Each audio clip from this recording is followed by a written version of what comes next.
down, I know you got me, baby. Assalamualaikum warahmatullahi wabarakatuh. Hai Sobat Syariah, kembali lagi dengan saya Aditya Sari. Dalam video kali ini saya akan membahas tentang analisis pendapatan nasional dalam ekonomi Islam. Sebelum kita melangkah ke pokok pembahasannya, perlu kita ketahui apa sih itu pendapatan nasional. Nah, pendapatan nasional adalah ukuran nilai dari seluruh barang dan jasa yang dihasilkan oleh suatu negara dalam periode tertentu, biasanya dalam kurun waktu 1 tahun. Nah, sedangkan dalam analisis pendapatan nasional dalam ekonomi Islam adalah merupakan upaya untuk mengukur dan memahami total pendapatan yang dihasilkan oleh suatu negara dengan pendekatan yang berlandaskan prinsip-prinsip syariah yang menekankan pada keadilan, etika, dan tanggung jawab sosial. Adapun konsep pendapatan nasional yang digunakan seperti produk domestik bruto, produk nasional bruto, pendapatan nasional bersih, pendapatan personal, dan pendapatan siap digunakan, dan lain-lainnya. Selanjutnya kita melangkah ke pembahasan yang pertama, yaitu mengenai perekonomian sederhana atau perekonomian dua sektor. Nah, dalam perekonomian dua sektor ini hanya ada dua pelaku utama. Yang pertama yaitu adanya rumah tangga, yang kedua adalah perusahaan.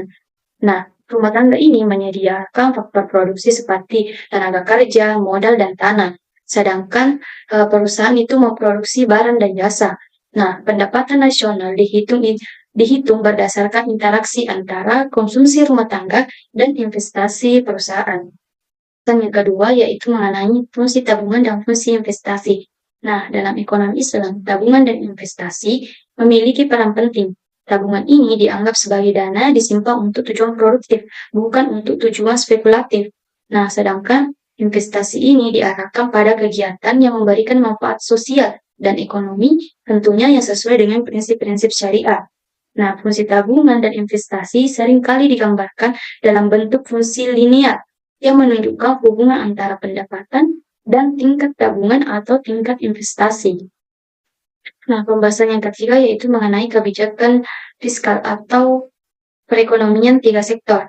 Nah, dalam perekonomian tiga sektor ini, pemerintah menjadi pelaku tambahan selain rumah tangga dan perusahaan, di mana pemerintah memainkan peran penting melalui kebijakan fiskal, seperti pengeluaran pemerintah dan pajak.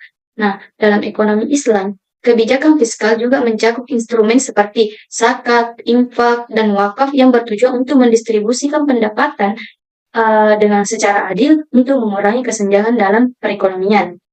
Adapun pembahasan yang keempat yaitu perekonomian terbuka atau perekonomian 4 sektor.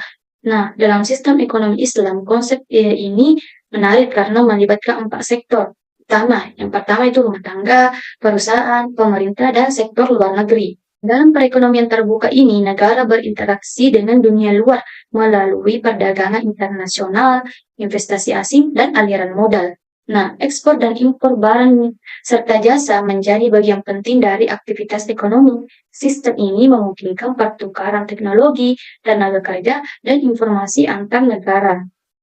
Selanjutnya yaitu perekonomian terbuka pada sistem ekonomi Islam. Nah, dalam sistem perekonomian Islam, prinsip-prinsip syariah menjadi dasar dalam menjalankan aktivitas ekonomi.